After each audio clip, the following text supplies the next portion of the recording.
यहाँ जो है भौतिक एलिमेंट्स का जो क्रिएशन है, उसका जो प्रोसेस है, कपिल मुनि जो है यहाँ पे और विस्तार रूप से यहाँ पे समझाते आ रहे हैं माता देवहूति को। इस अध्याय का शीर्षक है fundamental principles of material nature. और अब तक जो भी बताया गया है, इस भौतिक प्रकृति का जो प्रिंसिपल्स है, जो बहुत ही फंडामेंटल विषय है समझने के लिए, उसके बारे में कपिल मुनि जो है वर्णन कर रहे हैं माता देवहूति को। और यहाँ पे जो है आज का जो श्लोक है,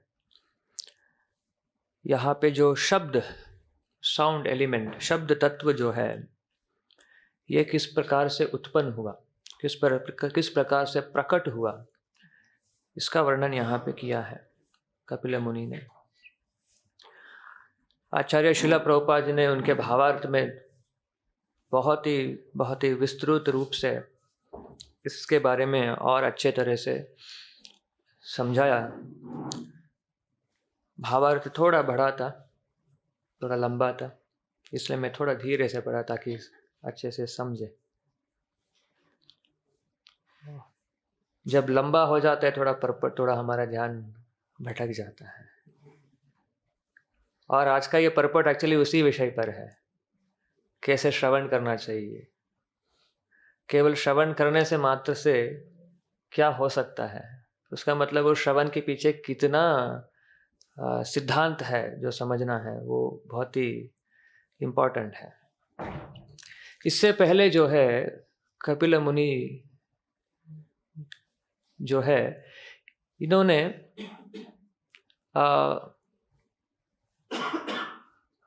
अहंकार से क्या आया, क्या क्या आया, उसके बारे में वर्णन किया। महत तत्व से जो है सबसे पहले अहंकार प्रकट होता है। और ये अहंकार जो है सभी प्रकार के जो भौतिक तत्व है, सूक्ष्म हो या स्थूल तत्व हो, उनमें से पहला विस्तार है महत्त्व से। और जब ये अहंकार जो है गुणों के संपर्क में आता है, उत्तेजित होता है, जब ये अहंकार गुणों के संपर्क में आने से उस उत्चेतना से अलग प्रकार के, अनेकों प्रकार के और तत्व प्रकट होता है। जब ये सत्व गुण के संपर्क में आता है अहंकार जो है, तब मन उत्पन्न होता है। और यही अहंकार जो है जब रजोगुण से उत्तेजित होता है तो क्या होता है, क्या बुद्धि आता है, फिर ज्ञानेंद्र कर्मेंद्र भी आता है। और यहाँ पे जब ये अहंकार, ये कौन सा अहंकार है, मिथ्या अहंकार है, फॉल्स ईगो।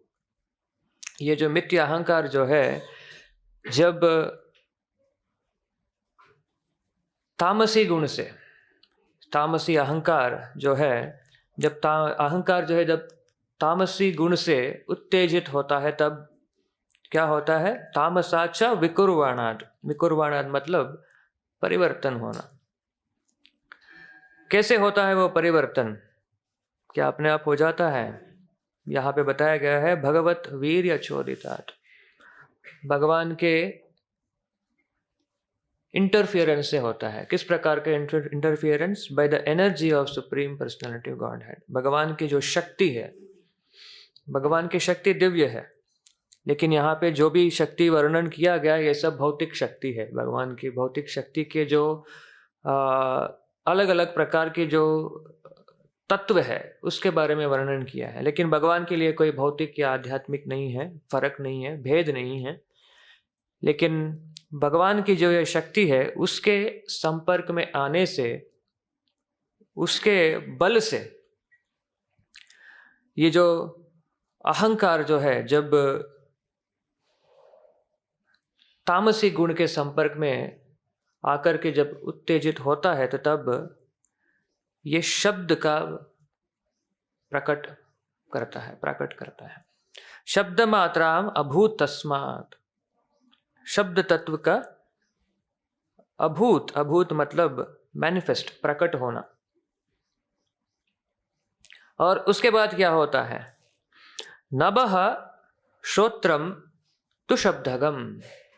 नभः मतलब आकाश, स्काई, ईदर। नभः श्रोत्रम तु शब्दगम, तो शब्द से जो है आकाश प्रकट होता है।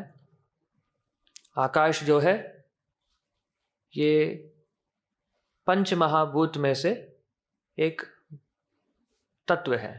भूमिरापः अनल वायु खम, खम मतलब स्काई, और ये ग्रॉस एलिमेंट है।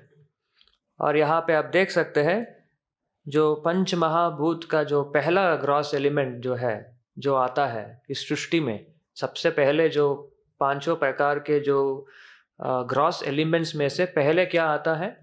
आकाश आता है। और वे कैसे आया? शब्द मात्रम अभूत तस्मात्, ये शब्द के मात्रम से आते हैं। और ये शब्द आता है तामस के रजोतमो गुण के संपर्क में आने से, अहंकार का तमोगुण के संपर्क में आने से होता है। कितना सिस्टमेटिकली एक्सप्लेन किया गया है यहाँ पे। और नभः श्रोत्रम तु शब्दगम, और आकाश से एक और चीज उत्पन्न होता है। वो क्या है? श्रोत्रम तु शब्दगम।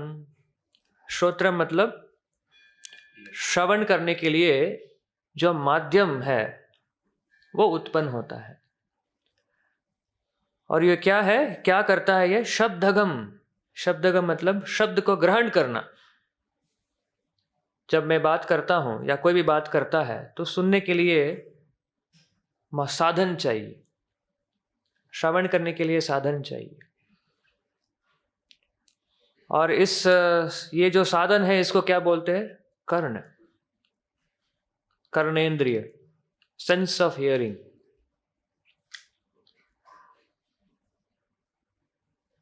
और कर्ण के माध्यम से हम ये जो ध्वनि है, ये जो शब्द है, उसको हम ग्रहण कर सकते हैं।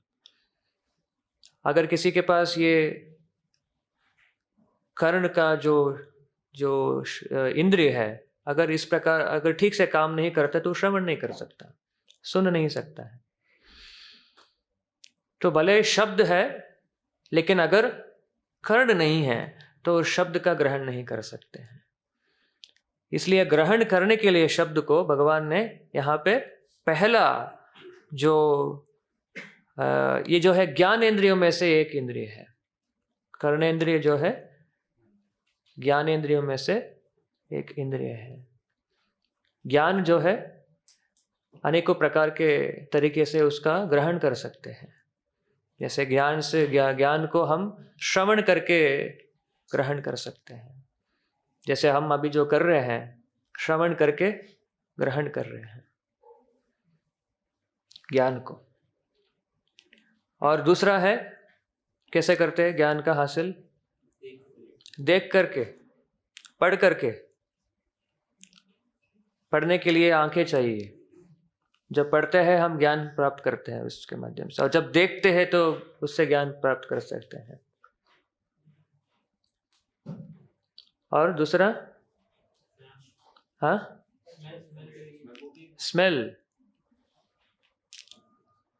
स्मेल करते हुए हम पहचान लगा सकते हैं, ज्ञान आ सकता है।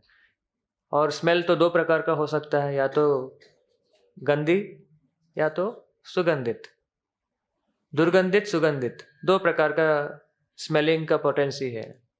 तो इमीडिएटली हमको ज्ञान आ जाएगा ये तो ये दुर्गंध है। डिस्क्रिमिनेशन कर सकते हैं इस ज्ञान से। उसके लिए इंटेलिजेंस चाहिए। अगर इंटेलिजेंस नहीं है, दुर्गंध या सुगंध दोनों के बीच में फर्क नहीं पता चलेगा। तो उसके लिए ज्ञान भी चाहिए डिस्क्रिमिनेट करने के लिए, ये दुर्गंध है, ये सुगंध है। और उसके बाद कौन सा गुण है, कौन सा ज्ञानेंद्रिय है? हाँ, टच, स्पर्शेंद्रिय। स्पर्श करके भी हम ज्ञान प्राप्त कर सकते हैं। गरम है या ठंडा है, ये गरम क्या है, गरम कैसा होता है, उसका ज्ञान कैसा होगा? स्पर्श करने से होता है। शीत उष्ण का एक्सपीरियंस कैसे होगा? स्पर्श से। अभी हम सब स्वेटर पहन रहे हैं क्योंकि हमें वो ज्ञान हो रहा है कि अभी हमको ठंडा लग रहा है। और उसके बाद टेस्ट करना, रस, रसा। तो इस तरह से जो है अनेकों प्रकार के ज्ञानेंद्रिय, इसके बाद जो है धीरे धीरे करके एक के बाद एक करके ये उत्पन्न होता है। और यहाँ पे बताया गया है कि शब्द जो है अहंकार से उत्पन्न हो रहा है जब वो तामसी गुण के संपर्क में आता है। और शब्द से जो है आकाश आता है। प्रभुपाद जी यहाँ पे भावार्थ में बता रहे हैं कि आकाश जो है शब्द से आता है, और आकाश से आगे वायु आता है, वायु उत्पन्न होता है, और वायु से अग्नि होता है, और अग्नि से जल, और जल से पृथ्वी निकल के आता है, प्रकट होकर के आता है। तो इस तरह से जो है स्टेप बाय स्टेप एक के बाद एक भौतिक तत्व, जो मटेरियल एलिमेंट्स जो हम बोलते हैं, पंच महाभूत जो है एक के बाद एक करके प्रकट होता है। ये इतना सिस्टमैटिक क्रिएशन है। अगर जो भागवत पढ़ता है उसको पूछते हैं कि क्रिएशन कैसे होता है, उसके पास टोटल इंफॉर्मेशन रहेगा। और ये सब रचना किसके लिए हो रहा है? प्रभुपाद जी यहाँ परपट में पहले से बता रहे हैं कि हमारे जो इंद्रिय तृप्ति का जो भावना है हमें, उसके लिए जो विषयों की जो आवश्यकता है, उसके लिए भगवान जो है इस सृष्टि का निर्माण कर रहे हैं। ये सृष्टि जो हमारे लिए, जो हमारा जो अनकॉन्स्टिट्यूशनल डिजायर्स जो है इस जगत में आनंद भोगने के लिए, भौतिक आनंद को भोगने के लिए जो व्यवस्था चाहिए, जो विषयों की आवश्यकता है, जो पदार्थों की आवश्यकता है, उसका सृष्टि करने के लिए भगवान जो है ये सब व्यवस्था करते आ रहे हैं। जिस तरह से जो बालक जो है कभी न, वो भी उनके माता को देख करके, वो भी जब माता क्या करती है, माता खाना पकाती है रसोई घर में, और बालक जो है इमिटेट करना चाहता है माता को, वो भी आके खाना पकाना चाहता है, लेकिन बालक को बहुत रिस्क है वो सब करना। तो इसलिए माँ क्या करती है, उसको खिलौना दे देते हैं, कैसे खाना बनाने का जो छोटे से चूल्हा है, छोटा सा बर्तन है, प्लास्टिक बर्तन है, प्लास्टिक चूल्हा है, ये सब ला देते हैं, तुम इस तरह से तुम खाना बना लो। तो बालक क्या करते हैं, उससे खेलते रहता है, और वो सोचता है मैं खाना बना रहा हूँ, और इससे मस्त रहता है और खुश हो जाता है, सेटिस्फाइड रहता है। बिल्कुल उसी तरह भगवान जो है इस भौतिक सृष्टि का क्रिएट करता है, और हमें यहाँ पे आनंद विभोर रहने के लिए एक व्यवस्था करके देते हैं, और सेटिस्फाइड होने के लिए एक अपॉर्चुनिटी देते हैं, जो एक्चुअली नहीं होता है सच में, क्योंकि भौतिक आनंद से जो है सच्चा संतुष्टि नहीं प्राप्त होता है। और ये सब जो भी क्रिएशंस जो हो रहा है यहाँ पे बताया गया है, ये शब्द के माध्यम से हो रहा है। शब्द इसका सोर्स है, शब्द तत्व जो है इसका सोर्स है, इससे ओरिजिनेट हो रहा है। और शब्दों से अनेकों प्रकार के और भौतिक तत्व भी प्रकट होता है। इसको जो कहते हैं भागवत में कहा गया है सर्गा, इसको कहते हैं प्राइमरी क्रिएशन, इसको प्राइमरी क्रिएशन कहते हैं। अभी तक जो भी बताया गया है यहाँ पे भागवत में, ये प्राइमरी क्रिएशन के बारे में वर्णन किया गया है। शुक मुनि जो है भागवत की शुरुआत में ही ये सब बता दिया है कि भागवत में क्या बताया जाएगा, आगे में जाकर के क्या बोलने वाला हूं। कौन बताएगा वो श्लोक क्या है? अत्र सर्ग विसर्ग स्थान पोषणम ऊचयः मन्वंतर ईशानुकतः निरोधः मुक्ति आश्रयः। 10 प्रकार के तत्वों के बारे में भागवत में वर्णन किया गया। और यहाँ पे हम जो देख रहे हैं, जो प्राइमरी क्रिएशन जो है, भौतिक तत्व का जो उद्भव है, उसका जो प्रकट है, उसका वर्णन यहाँ पे किया गया है। जब ये सब हो गया उसके बाद क्या होगा? विसर्गा। उसके बाद ब्रह्मा का रोल स्टार्ट होता है, और ब्रह्मा का रोल जो है सेकेंडरी क्रिएशन है। इन सभी भौतिक तत्व जो भगवान ने प्रकट करवाया, उसका इस्तेमाल करके, उसका मिक्सिंग करके, उसका कॉम्बिनेशन करते हुए ब्रह्मदेव जी जो है सेकेंडरी क्रिएशन करते हैं। इस पूरा प्लैनेटरी सिस्टम का क्रिएशन करते हैं। फिर अनेकों प्रकार के जंतुओं का क्रिएट करते हैं। तो ये सब जो है, ये सभी प्रकार के जो क्रिएशन है, मटेरियल क्रिएशन है, इसका शुरुआत कहाँ से होता है? केवल शब्द के माध्यम से। यहाँ पे बताया गया है शब्द के माध्यम से क्रिएशन हो सकता है। कोई भी भौतिक पदार्थ जो हम प्रोसेस करते हैं, प्रभुपाद जी यहाँ भावार्थ में कह रहे हैं, ये शब्द के माध्यम से उत्पन्न हो रहा है। और इसी शब्द के माध्यम से पूरा मटेरियल एग्जिस्टेंस जो है वो डिसॉल्व हो सकता है, उसका विलाप हो सकता है, उसका डिस्ट्रक्शन हो सकता है। कैसे? साउंड के माध्यम से। प्रभुपाद जी यहाँ पे कह रहे हैं, बता रहे हैं, it is stated also in the Vedanta Sutra that sound is the origin of all objects of material possession, and that by sound one can also dissolve this material existence. Specific जो सूत्र यहाँ पे जो Prabhupada ji specify कर रहे हैं, अनावृत्ति ही शब्दात। अनावृत्ति ही शब्दात। अनावृत्ति मतलब दो चीज है, एक है अनावृत्ति ही और दूसरा है आवृत्ति ही। अनावृत्ति मतलब यहां पे बताया गया लिबरेशन और वाइंडिंग अप। कैसे कैसे करते हैं वो वाइंडिंग अप? शब्दात अनावृत्ति ही, शब्द के माध्यम से। और आवृत्ति मतलब क्रिएटिंग, क्रिएशन करना, क्रिएट करना। और वो क्रिएट कैसे हुआ? Creating through the mode of sound.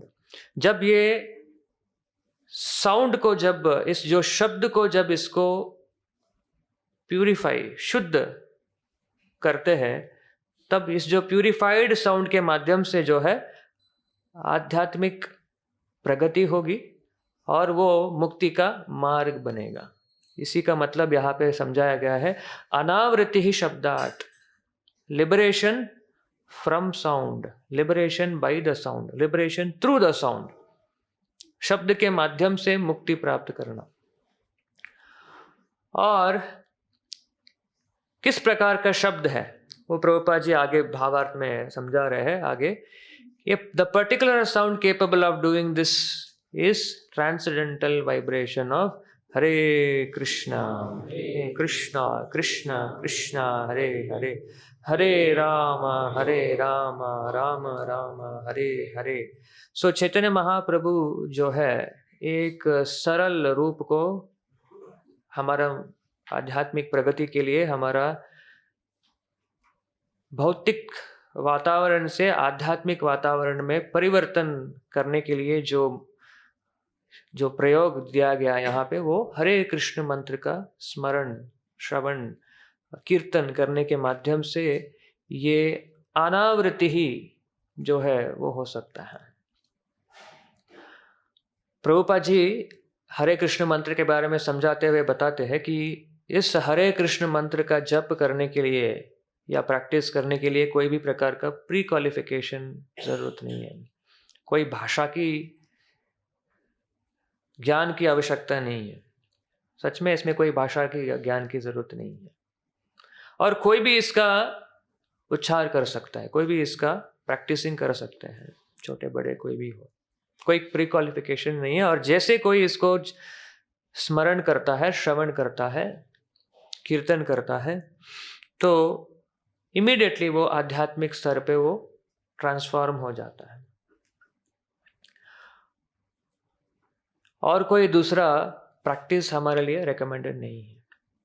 जैसे जब भगवान कृष्ण जो है इस भौतिक जगत से उनकी प्राकट लीला को समाप्त कर देते हैं, तो पांडव उन्होंने सोचा कि हम भी अभी भगवान ना रहे तो हम यहाँ रह के क्या करें। तो उन्होंने भी इस अनावृत्ति का प्रोसेस का उन्होंने भी फॉलो, प्रोसेस ऑफ लिबरेशन उन्होंने भी अपनाया। कैसे किया वो भागवत में बहुत अच्छे से वर्णन किया है। युधिष्ठिर महाराज जो है उनके सभी संपत्तियों को छोड़ देते हैं, वो अपने आप को एक अवधूत के जैसे परिवर्तित कर देते हैं। उनकी जो किंगडम है वो परीक्षित महाराज को सौंप देते हैं, और पूरा द्वारका और शूरसेन का जो भी शासन था उन्होंने वज्रनाभ को हैंडओवर कर देते हैं, और अपने पूरे इंद्रियों को जो ग्रॉस एलिमेंट्स है उसको उनके आत्मा से जोड़ देते हैं, और आत्मा को भगवान के प्रति जोड़ देते हैं, और अपने आप को उनके बालों को बिखार करके एक अवधूत के जैसे बर्ताव कर लेते हैं। और उसके बाद क्या करते हैं, वो ही ट्रैवल्स टुवर्ड द नॉर्थ, भगवान को खोजते हुए वो हिमालय के प्रति प्रयाण करते हैं। लेकिन इतना प्रोसेस जो है हमको फॉलो करने के लिए ज़रूरत नहीं है। हमारे लिए बहुत ही सरल प्रोसेस दिया गया है, वो है हरे कृष्ण मंत्र का जप करने के लिए हमें बताया गया है। ये चैतन्य महाप्रभु का हमारे प्रति वरदान है। और एक बार इस हरे कृष्ण मंत्र का सर्वोत्तम बेनिफिट क्या है उसके बारे में विमर्शन करते हुए रघुनाथ दास गोस्वामी की जो पिता, कौन है रघुनाथ दास गोस्वामी का पिता? हिरण्य मजुमदार, और उनके भाई जो है गोवर्धन मजुमदार, दोनों जो है उनके घर में सभी प्रकार के हर एक स्कॉलर्स को इनवाइट करते हैं चर्चा करने के लिए, to discuss the glories of Harinam. सब लोग आ जाते हैं उस असेंबली में, हरिदास ठाकुर जी को भी वहाँ पे बुलाया जाता है और चर्चा होता है, क्योंकि हरिदास ठाकुर जो है 3 लाख बार हर दिन भगवत नाम लेते हैं, हरे कृष्ण मंत्र जपते हैं। तो ये विमर्शन होता है कि हरि नाम का ग्लोरीज क्या है। तो कुछ लोग कहते हैं वहाँ पे वेदों शास्त्रों का रेफरेंस करते हुए कि हरि नाम के माध्यम से हमारे जो सिंफुल एक्टिविटीज़ जो है, हमारे जो दुष्कर्म का जो प्रतिफल के रूप में जो हमें सामना जो करना पड़ता है उसका निवारण हो जाता है। One can end one's sinful reactions. और दूसरा कहता है हम लोग लिबरेट हो जाते हैं, केवल हरि नाम का स्मरण करने से हम लोग मुक्ति प्राप्त कर लेते हैं। लेकिन हरिदास ठाकुर जो है इसका विरोध करते हैं वहाँ पे। क्यों विरोध करते हैं? ये जो मुक्ति प्राप्त करने का जो इंटरेस्ट है और ये पाप से मुक्त होने का जो इंटरेस्ट है हरिनाम का जप करने से, ये जो बहुत ही तुच्छ है। This is not the purpose of, original purpose of chanting Hare Krishna mahamantra. Hare Krishna मंत्र जप करने का मूल मकसद ये नहीं है। भले ये प्राप्त होगा, हरिदास ठाकुर कहते हैं ये केवल एक बाई प्रोडक्ट है। जप करेंगे तो ये बाई प्रोडक्ट है, ऑटोमेटिकली मिल जाएगा, आपको अलग से एफर्ट करने की जरूरत नहीं है। लेकिन ओरिजिनल पर्पस क्या है हरे कृष्ण मंत्र का जप करना? हरिदास ठाकुर समझाते हैं। हरिदास ठाकुर से ये समझाते हैं कि केवल हरे कृष्ण मंत्र का जप करने से कृष्ण भगवत भक्ति प्राप्त होगा, भगवत प्रेम प्राप्त होगा। भगवान कृष्ण के प्रति जो है जो आकर्षण जो है, उनके प्रति जो भावना जो है, develop the love of God जो है, वो भगवान के हरे कृष्ण मंत्र जप करने से प्राप्त करने का जो जो कल्मिनेशन है ये हरे कृष्ण मंत्र का मूल मकसद है जप करने का। तो वहां पे कुछ लोग विद्रोह करने लगे, यार ऐसे कैसे हो सकता है, आप क्या समझते हैं? क्योंकि बहुत सारे हम लोग इतने सारे मेहनत करते हैं, इतना तपस्या करते हैं, घोर तपस्या करते हैं, सदियों से करते हैं, सालों से हम करते हुए आ रहे हैं, और आप बोल रहे केवल हरे कृष्ण मंत्र जपने से अब कृष्ण प्रेम प्राप्त हो जाएगा। तो वहाँ उस असेंबली में एक ब्राह्मण गोपाल चक्रवर्ती चुनौती देते हैं हरिदास ठाकुर को, मैं साबित कर दूंगा कि ये सब नहीं हो सकता है, आपको तपस्या करने की जरूरत है, अगर ऐसा नहीं हुआ तो मैं अपने नाक कटवा दूंगा। इस तरह से गोपाल चक्रवर्ती जो है चुनौती देते हैं हरिदास ठाकुर को। हरिदास ठाकुर भी चुनौती देते हैं, और मैं भी नाक कटवा लूंगा, मैं दिखा दूंगा भगवान का नाम जप करने से भगवत प्रेम प्राप्त होगा।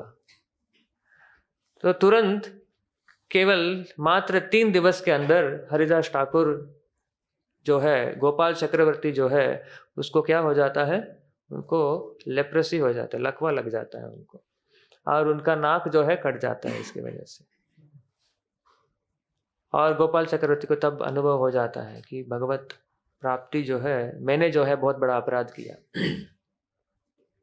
सब लोग ने एक्चुअली कह दिया था पहले ही कि तुम ऐसे चुनौती करते हो, ये तो बहुत बड़ा अपराध है हरिदास ठाकुर, क्योंकि हरिदास ठाकुर तो जाने माने बड़े भक्त हैं, नामाचार्य कहलाते हैं, और उनकी भक्ति जो है असीम था। उन पर चुनौती करना, उन पर अपराध करना, अपमान करना, ये तो भारी पड़ने वाला है। और ठीक उसी तरह गोपाल चक्रवर्ती जो है, इस अपराध के प्रतिफल के वजह से वो उनको लकवा पड़ गया था, और उनके नाक भी कट गया था इसी तरह से। फिर बाद में हम देखते हैं कि चैतन्य महाप्रभु के संपर्क में जब आते हैं तो वापस वो भगवत भक्ति प्राप्त कर लेते हैं। तो इस तरह से जो है हरिनाम जो है, हरिनाम के माध्यम से हमारी जो भगवत भक्ति जो है प्राप्त हो सकता है, और कोई दूसरा तरीका जरूरत नहीं है। और वही चीज यहाँ पे प्रभुपाद जी बता रहे भावार्थ में कि इस शब्द के माध्यम से हम भगवत प्रेम भी प्राप्त कर सकते हैं। हरे कृष्ण महामंत्र जो है वो सुटेबल साउंड है। प्रभुपाद जी आप स्पेसिफिकली क्या बता रहे हैं? The particular sound capable of doing this is a transcendental vibration Hare Krishna. Particular sound, और दूसरा कोई साउंड है ही नहीं इसके अलावा, जो हमको आध्यात्मिक स्तर पर परिवर्तित करने के लिए जो शक्ति रखता है, वो हरे कृष्ण मंत्र के अलावा और कोई दूसरा नहीं है। और आगे बढ़कर के प्रभुपाद जी ये भी समझा रहे हैं कि चाहे भौतिक जगत हो या आध्यात्मिक जगत हो, यहाँ पे शब्द जो है बहुत इंपॉर्टेंट चीज है। शब्द के बिना हमारे जो भौतिक रिक्वायरमेंट्स है वो पूर्ण नहीं होगा, या हमारे जो कोई भी भौतिक आवश्यकता है जो है, नेसेसिटीज जो है, ये शब्द के माध्यम से प्राप्त हो सकता है। और हम इसी तरह हमारे जो स्पिरिचुअल नेसेसिटीज जो है, स्पिरिचुअल नेसेसिटीज भी जो है, ये भी शब्द के माध्यम से ही प्राप्त हो सकता है। प्रभुपाद जी जो है जब वो यूएस में प्रचार करते हैं, तो एक दिन ऐसा हुआ कि उन्होंने यूएस में जो है, फॉरेन में जो है, योगा के प्रति बहुत बड़ा एक आकर्षण है। और वो कौन से योगा है, जो योगा हम समझते हैं भागवत के माध्यम से, वो नहीं है। उनके लिए योगा मतलब एक फिजिकल हेल्थ बेनिफिट के लिए होता है। अगेन वो जो है वो बाई प्रोडक्ट है। हम लोग जो क्या कर लेते हैं, जो बाई प्रोडक्ट आता है उसको पकड़ के आगे निकल जाते हैं, और असली मकसद जो है वो भूल जाते हैं। बिल्कुल पाश्चात्य में ऐसा ही हो रहा है, और आज यहाँ पे भी डेफिनेटली ऐसा ही हो रहा है। योग के माध्यम से हेल्थ बेनिफिट का बहुत बड़ा आकर्षण है। और प्रभुपाद जी समझाना चाहते हैं कि व्हाट इज रियल योगा। तो शाम को वो कहते हैं, ये जो योगा स्टूडियो में जो योगा प्रैक्टिस करने वाले होते हैं उनको इनवाइट करते हैं एक दिन शाम को आकर के, उनको एसोसिएशन देने के लिए। तो वहाँ के जो छोटू से जो योगा प्रैक्टिस करने वाले जो अंग्रेजी लोग हैं, वो लोग सोचा स्वामी जी हैं, इंडिया से हैं, आए हैं, यहाँ पे बुला रहे हैं, तो कुछ सिखाएंगे अच्छे से योगा हमें, ऐसा आशा रख करके वो जाते हैं। लेकिन उससे पहले प्रभुपाद जी जो है भक्तों से पूछ लेते हैं और समझ लेते हैं कि रसोई घर में क्या क्या है, कितने कितने हैं, क्या कितना है, कितने आटा है, कितने तेल है, कितने शक्कर नमक है। तो भक्त लोग समझ नहीं पाए प्रभुपाद क्यों इतना ऐसा डिटेल में पूछ रहे हैं, क्या प्लान है इनका। तो जब शाम के वक्त जब प्रभुपाद क्लास दे रहे होंगे, तब वो जो है उन योगा स्टूडेंट्स को कहते हैं, स्पेसिफिकली वो जो भगवत गीता का वेरी इंपॉर्टेंट श्लोक है उसके प्रति क्लास लेते हैं। कौन सा श्लोक है जो भगवान कहते हैं कि नो जो योगक्षेमम वहाम्यहम् अनन्यश्चिन्तयन्तो माम ये जनाः पर्युपासते तेषां नित्याभियुक्तानां योगक्षेमम वहाम्यहम्। प्रभुपाद जी इस श्लोक को समझाते हुए इन अंग्रेजियों को समझाते हैं कि एक्चुअली सच्चा योगा कौन सा है। आप जो योगा प्रैक्टिस जो कर रहे हैं और हम लोग जो कर रहे हैं उसमें भेद क्या है। प्रभुपाद जी उनको समझाते हैं कि हम लोग जो है, हम जिस योगा में हैं उसका प्रैक्टिस करने से भगवान जो है हर एक प्रकार का स्पिरिचुअल नेसेसिटीज दे देते हैं। अनन्यश्चिंतयन् योगक्षेमम वहाम्यहम् अनन्यश्चिंतयन्तो माम्। हमारे पास हम लोग कुछ भी मेहनत नहीं करते हैं। प्रभुपाद जी कहते हैं हम लोग भौतिक मेहनत नहीं करते हैं। जो भौतिक तरगति के लिए जो भौतिक जगत में जिस प्रकार से लोग मेहनत करते हैं उस प्रकार से हम लोग मेहनत नहीं करते हैं। प्रभुपाद जी कहते हैं फिर भी हमारे पास इतना किलो का आटा है, इतना किलो का चावल है, इतना किलो तेल है, और आप लोग जो है इसी के लिए आप इतना सारा मेहनत कर रहे हो। तो बताइए कौन बुद्धिमान है, किसका योगा सर्वोत्तम है। तो इस तरह से प्रभुपाद जी समझाते हैं उनको कि योगा सबसे उत्तम योगा क्या है। सबसे उत्तम योगा जो है भगवत भक्ति में भगवान कृष्ण के भक्ति करना सबसे उत्तम योगा है। हरे कृष्ण मंत्र का जप करने से जो योगा अनुवृत्ति जो होगा, क्या यहाँ पे एग्जैक्टली बोला, अनावृत्ति ही शब्दात, जो मटेरियल जो स्पिरिचुअल डेवलपमेंट जो एडवांसमेंट होता है वो सबसे उत्तम योगा है। ये सबसे उत्तम योगा प्रैक्टिस है और इसके लिए शब्द के माध्यम से होता है। और one can not avoid sound. Prabhupada ji आप बताए whether you go to spiritual world और मटेरियल वर्ल्ड, साउंड तो होगा ही। साउंड को आप अवॉइड नहीं कर सकते हैं। जैसे कुछ आध्यात्मिक वादी जो है, जो आध्यात्मिक लाइफ में जो प्रगति करना चाहते हैं, जो स्पिरिचुअलिस्ट है, जो ट्रांसेंडेंटलिस्ट जो है, जब वो समझते हैं कि ये भौतिक जगत में साउंड के माध्यम से, साउंड ही वह साउंड के शब्द के माध्यम से ही भौतिक प्रगति होती है, और एक भौतिक प्रगति के वजह से हम भौतिक जगत में पड़ जाते हैं। We get entangled in material life because of this material objects, और ये मटेरियल ऑब्जेक्ट जो है साउंड से आता है, तो साउंड से दूर रह जाओ भाई। तो इसलिए हम अनेकों प्रकार के जो प्रोसेस सुनते हैं। कोई कहता है कुछ बात मत करो, हफ्ते 15, 20, 30 दिन तक बात नहीं करते, मौन व्रत रखते हैं, एकांत में रहना चाहते हैं, अवे फ्रॉम साउंड, या मन में करना है। कुछ लोग कहते हैं ना भगवान का नाम कैसे जपते, प्रभु जी मन में करता हूँ। मन में करते हैं हम लोग, मन के अंदर करते हैं। सो ये प्रोसेस जो है it's not the real process. भगवान का नाम जो है, साउंड जो है हम अवॉइड नहीं कर सकते। भौतिक जगत में भी साउंड को फेस करना चाहिए, लेकिन प्रभुपाद जी आप क्या कह रहे हैं, one has to purify this sound. इस साउंड को प्यूरिफाई करना चाहिए। प्यूरिफाई करने के प्रोसेस से हम अपना चेतना का विकसित कर सकते हैं। चेतो दर्पण मार्जनम, इस चेतना का शुद्धिकरण जो है इस साउंड के माध्यम से हो सकता है। चैतन्य चरितामृत में भी कहते हैं, एक वेरी इंपॉर्टेंट है, श्रवणादि शुद्ध चित्त करे उदय, श्रवण के माध्यम से शुद्ध, किसका श्रवण करना? भौतिक साउंड का? नो, आध्यात्मिक साउंड का, एक दिव्य, एक ट्रांसेंडेंटल साउंड वाइब्रेशन का श्रवण करने से श्रवणादि शुद्ध करे उदय, हमारे जो चित्ता जो है, हमारे जो कॉन्शियसनेस है, उसका शुद्धिकरण होगा। और क्या होगा? We will become illuminated, our consciousness will get illuminated. तो इस प्रकार से जो है प्रभुपाद जी समझाते हैं कि sound is very important and the year is a first sense for receiving knowledge. और श्रवण करने के लिए कर्णेंद्र की आवश्यकता है, और इसी के माध्यम से हम भौतिक ज्ञान या आध्यात्मिक ज्ञान हम प्राप्त कर सकते हैं, जिससे हम भौतिक वृत्ति और आध्यात्मिक वृत्ति में एंगेज हो सकते हैं।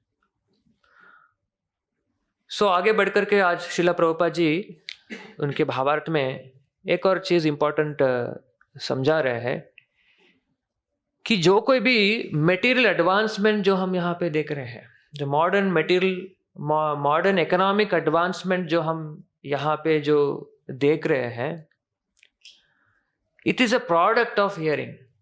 It is a product of hearing. हर एक चीज जो यहाँ पे हम देख रहे हैं, जो भी क्रिएशन हुआ है, अच्छा बिल्डिंग देखते हैं, ओह इतना अच्छा बिल्डिंग है,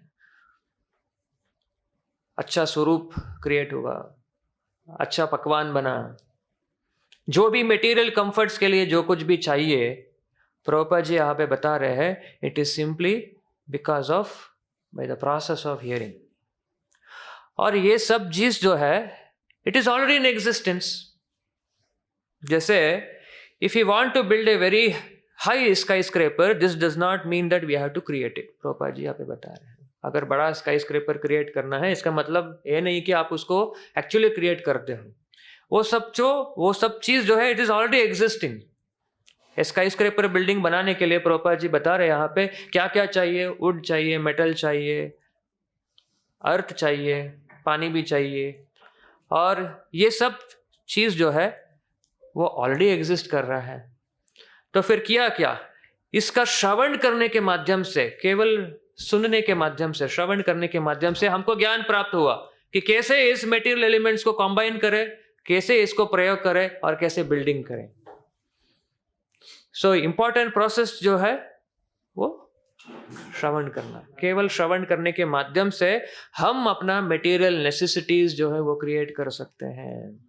और वो जो चीज जो है वो ऑलरेडी है, जो ऑलरेडी है उसका कैसे इस्तेमाल करना है, उसका ज्ञान हम श्रवण करने के माध्यम से हमको मटेरियल नेसेसिटीज जो है वो हम क्रिएट कर सकते हैं।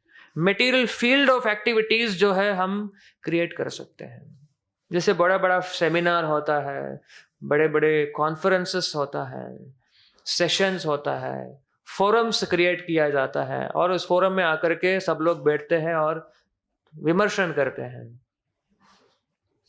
और वो सब विमर्शन जो है किसके लिए? इस फॉर द मटेरियल नेसेसिटीज को कैसे क्रिएट किया जाए, और एक फेवरेबल मटेरियल एक्टिविटीज को क्रिएट किया जाता है। और वो सब होता है by process of hearing. Prabhupada ji यहाँ पे आगे बता रहे हैं, बिल्कुल इसी तरह श्रवण करने के माध्यम से हम अपने जो स्पिरिचुअल एक्टिविटीज जो है उसके लिए जो फील्ड जो है उसको क्रिएट कर सकते हैं। उदाहरण में यहाँ पे प्रभुपाद जी बता रहे हैं, अर्जुन का उदाहरण दे रहे हैं। यहाँ पे प्रभुपाद कह रहे हैं Arjun was a gross materialist. क्या बता रहे हैं प्रभुपाद यहाँ पे? ग्रॉस मटेरियलिस्ट बता रहे हैं अर्जुन को, in the bodily conception of life. कैसे हुए gross materialist? Because of bodily conception of life. देहात्म बुद्धि के वजह से भौतिकवाद का एक निपुट या एक चुस्त भौतिकवादी बन सकता है। कैसे? भौतिक देहात्म बुद्धि के वजह से। He was suffering from bodily concept very acutely. लेकिन कैसे? लेकिन उनमें परिवर्तन कैसे आया? Simply by hearing, Arjuna became spiritualized. He became a Krishna conscious person. So ये हमारे लिए एक्चुअली उदाहरण है। हम भी ऐसा ही बॉडीली कंसेप्ट ऑफ लाइफ में acutely diseased है, और हमें भी एक फील्ड ऑफ एक्टिविटीज़ को चूज़ करना है जो फेवरेबल है स्पिरिचुअल डेवलपमेंट के लिए। और हमारे लिए क्या प्रोसेस है? हमारे लिए प्रोसेस है नित्यम भागवत सेवया। नित्य भागवत का श्रवण करने से हमारे हम जो है, जिस तरह से अर्जुन जो है एक बोनाफाइड सोर्स से, एक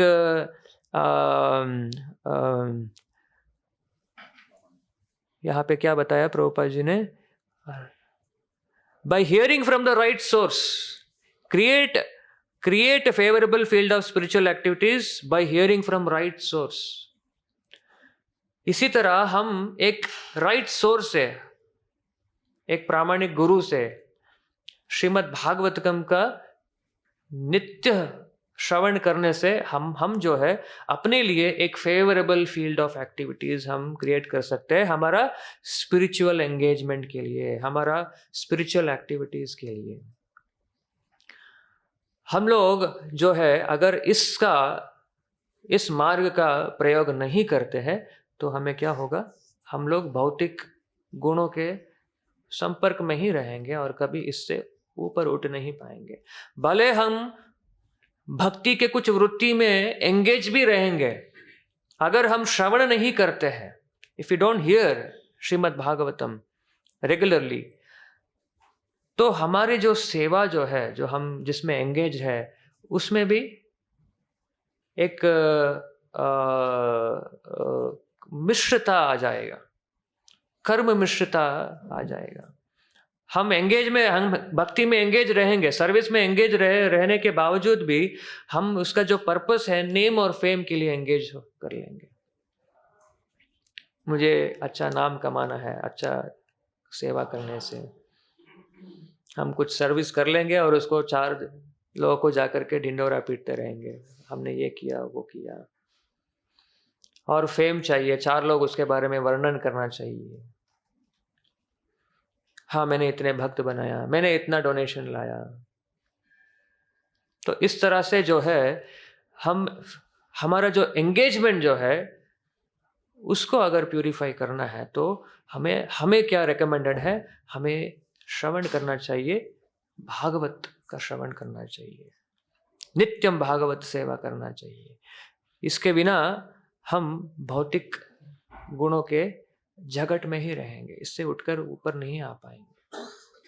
तो जिस तरह अर्जुन ने he became Krishna conscious person, इसी तरह हम भी कृष्णा कॉन्शियस पर्सन बनने के लिए हमें भी उपाय दिया गया है। वो कैसे होगा? श्रवण करने के माध्यम से। और ये श्रवण करने के लिए जो सुविधा चाहिए वो भगवान ने यहाँ पे क्रिएट किया है इस भौतिक सृष्टि के प्रोसेस में। तो इस तरह से जो है बहुत ही इम्पोर्टेंट, बहुत ही एसेंशियल चीज जो है, सबसे पहले hearing, the sense of hearing आता है। दूसरे इंद्रियों को क्रिएट करने से पहले जो है भगवान जो है सबसे पहले कर्णेंद्रिय का क्रिएशन करते हैं। और वो आता कैसे है? आकाश से आता है। और आकाश आया शब्द से, और शब्द आया तामसी गुण के प्रभाव में। जब अहंकार आता है, जब उत्तेजित होता है, तो ये शब्द का क्रिएशन होता है। और ये शब्द जो है हमें इस भौतिक जगत से ऊपर भी उठा सकता है और भौतिक जगत में ही जकड़ करके रखना है तो वो भी हो सकता है। जिस प्रकार के शब्द के संपर्क में आते हैं, आप भौतिक शब्द के संपर्क में आते हैं तो आप यहीं पे रहेंगे, गुणों के प्रभाव में ही रहेंगे, सब फैसिलिटी है यहाँ पे। लेकिन हमारे लिए क्या रिकमेंडेड है, हमारे लिए क्या प्रोसेस है? अगर हमको इससे उठना है तो हमको उसी शब्द के संपर्क में आकर के उसको प्यूरिफाई करके, उस शब्द को प्यूरिफाई करते हुए हमको आध्यात्मिक वातावरण में परिवर्तित होना है। ये हमारा एक इम्पॉर्टेंट सिग्निफिकेंट अंडरस्टैंडिंग जो कपिल मुनि यहाँ पे हमको समझा रहे हैं। ठीक है।